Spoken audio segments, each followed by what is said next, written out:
Hey everybody, it's Tripl-L coming in to talk about Shokugeki no Soma and the epilogue chapter. So very quickly how this is gonna work. I've already read the chapter. I read it like a week ago. Oh, thanks Midmat for telling me that it was on Viz. I did not expect it to come out that early. Now we know that I think it's a monthly magazine. I think, don't quote me on that. And that means if it's monthly, maybe by September we'll have the 3 chapters for the epilogue. This one being the first, and then we got the second and the third. We know the second's going to be a flashback. We know the third's going to be the future. So hopefully we'll get it by September. So this is going to be just pretty standard. We're going to walk through it. We're going to talk about what I'm feeling. So let's start with just how I'm feeling about it. I'm actually really happy with the epilogue. I mean, it just feels good. Like if we're ending, you know, that's something, but at least the epilogue, it felt reasonably good. And I very much did enjoy what I was seeing. I like that we didn't have it taken up with cooking. I like that certain characters were omitted from it. And I'm talking specifically about the noirs. We don't need the noirs. The noirs can go away forever. Forever. I don't need to see them ever again. But yeah.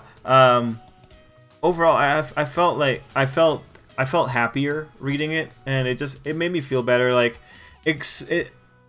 honestly, I don't need anything of the blue. So when they got rid of the blue stuff very quickly at the beginning, and the only remnants of the blue arc that you can see are pretty much the stuff at the beginning, and then Irina and Mana's relationship, I'm pretty happy with that, because the blue, what does it offer? It's just a plot device filled with plot devices.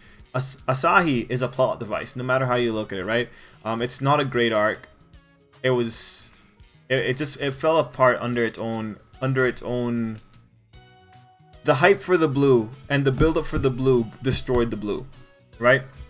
So ultimately, I'm very happy when we go into this chapter and we're just looking at the characters. I think in their third year, just living life, right, and just doing their stuff. That was pretty cool, and I like how they framed the flashback within that little bit.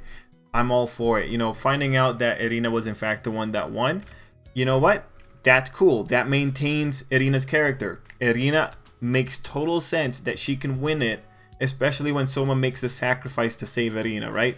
He's not doing it for Mana, so like obviously I think that is totally justifiable. I like that. I like that the author played that straight. Of course, the series is already over, so he has nothing to lose at this point anymore. It's pretty much a done deal.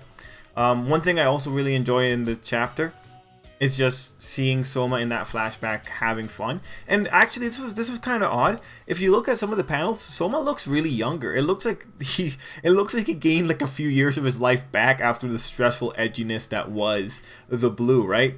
So I really enjoyed that, and it's just talking about Soma's character, and in a way it's nice to see where Soma stands with his father, that his father does think Soma is good enough, especially because Asahi effectively took the place of Soma's father. So that was pretty cool. Then we flash forward to what's currently happening, and we're having the Autumn Festival. Now in like this first page that they're showing off, you know, what's going on with the Autumn Festival. You know, we find out that Soma left. He's coming back in a couple of months, and we know that Akira is just hating himself and trying to deal with things. So I like that. It's funny because like maybe 2 years ago, 3 years ago, people were talking like maybe Soma's not gonna get to second year. Maybe Soma's gonna leave Totsuki after the first year. And it's like, he did in fact do that, except he did it with the powers of the Elite 10, right? He did it in a way that he is still part of Totsuki. So I do like that long-term fan theory does come true to some degree. People felt that Soma was going to be going into the wilderness eventually, but the way he's doing it now, he's doing what everyone else in Totsuki does when they're like the first seat, right? So I really enjoyed that. Another thing in this page that I thought was worthwhile was Alice having the long hair. For a second there, I thought that was Irina, but then you look at the eyes and it's like, that's not Irina, that's Alice. And then that made me think, if Alice has long hair, Irina must be like really hard to actually be able to tell how she looks, or to, you know, how to tell them apart. And I'm thinking, chances are they flip-flopped, because why else would the author have this girl looking exactly like Irina if Irina is not distinguishable by another feature, which we did find out later in chapters. So that was pretty cool. Now before we get there, you know, there is that other little bit about the people that Soma's inspired, and I think that's worthwhile. Megumi makes the point that commoners are being accepted more often, and you know, that's a fair point. Honestly, that one kind of got me by a little bit of a surprise, because I forgot all about the whole commoner thing. Like, I didn't think it was that bad. But then you, like, I don't know. I look at the Jewel generation, and special asterisk on that. I look at the Jewel generation, and it's like, well, you have people like Subaru, you have people like Megumi. Megumi isn't prestige. I don't think Takumi is really prestige. Like, that's where he bonded with Soma, right? Like, they were both diner brats, effectively. Like, they were a commoner's place, right? Megumi's a commoner's kid, right? I feel like Subaru as well. It's just like, when you consider that, it didn't make sense, or it does make sense to me. It's just, I was surprised. That said, you know, when you consider that the big thing about the Jewel generation was that they were scouted, not that they tried to get into Totsuki, that they were scouted, it makes sense overall that this is a big deal, because the Jewel generation is, well, they are the big outlier in all this. So if commoner chefs were the ones that were getting scouted initially because of raw talent, it makes sense to me that now commoners feel more confident going to Totsuki and they have a more legitimate place. Now, honestly, with the way that everyone jobs in Shokugeki no Soma, you would have believed that the majority of them were commoners anyway. But whatever, you know, I'm not gonna get into that. Good thing that more diner brats are getting into Totsuki. If that's what the author is saying is different now than when Soma started the game in Shokugeki no Soma, I think that's totally fine, and I think it's totally justifiable. Now, after that page, we start seeing every character that was omitted. No, we just start seeing all the older characters. And the big thing I'm going to say here, it's cool to see the Elite 10 of the past. It's cool to see Ishiki. He got his role neutered, I think, horrifically. Whatever. Good to see him. Good to see Shinomiya, because Shinomiya is one of those big characters. He's super popular, so of course he's coming back for the epilogue. It's nice to know that the guy got his star. It's nice to know that his plotline is wrapped up. I'm all for it. That's pretty nice. I like the character interactions. All good. The fan service is amazing, right? I enjoyed all of that. And I like that in seeing all these characters come back, we don't see any Asahi. He does not need to be here, and I'm glad that the author realized that, because it's funny, in those panels of seeing all these characters, like, which characters do we end up seeing, right? We see the previous Elite 10, we see the crazy stalker girl, we see the guy that was with Nikumi, we see the guy that was crucified by Asami, we see a bunch of fangirls, we see those two irrelevant people that didn't play anything apart from being Asami's first goons, right? It's just, it warms my heart, right, that we don't see Asahi. Maybe he'll show up in the future, who knows, but fingers crossed he doesn't. Anyway, the other big part of it is, of course, the Irina stuff. Irina getting mad that Soma's not there. Irina dealing with her mother. Irina and her mother having a nice little rivalry, kind of akin to the rivalry that Soma has with Joichiro. And you know, the setup for Joichiro's flashback.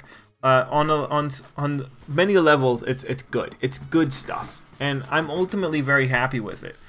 Ultimately, what you get in this chapter is character interaction. You have characters talking to each other. You have progression being seen. You have an opportunity to see a bunch of characters and wondering, like, you know, at least get an idea of where they are right now. Not the strongest in terms of an epilogue telling you how characters are doing, but like the big ones, you can tell, you can like figure it out. And we still have the future chapter. And you know, I also like that Mana is not totally fixed, right? I like that Mana still needs to take her time with recovery. So overall, for an epilogue chapter, it's really, really stable. Like, it feels good, man. It's like, it's nice. It's nice that we can have all these characters in a proper environment without having to deal with the edgelord factor that was the noirs. Because, man, you just think back to the way people were talking about dark and light and chefs, and it's like, guys, they're just cooks, right? And this chapter just reminds you of that. They're just chefs.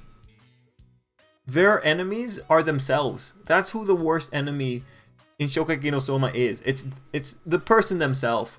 And you can kind of see that throughout all of Shokugeki no Soma.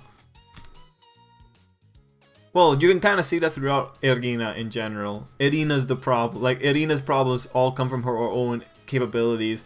Mana's problems come from her own capabilities. Joichiro's problems came from his own capabilities. The whole Asami thing was just Chef's feeling bad for not being appreciated, and Chef's mental health being on the line. Yeah, so any hoosers, it's just cool. It's a feel-good chapter. I enjoyed it. Guys, let me know what you thought. I mean, I think it's a solid epilogue chapter, and I don't see anything in the chapter that would really make me go like, oh, this is the worst thing in the world, right? Any hoosers. I'll be back for the last 2 chapters. Don't know when they'll come out. Hopefully a certain someone will remind me. But yeah. I feel a lot better about this than I did when I covered the final chapter of the series proper. But yeah. Anyway, let me know what you thought down below. Until next time, I hope you have an absolutely great day.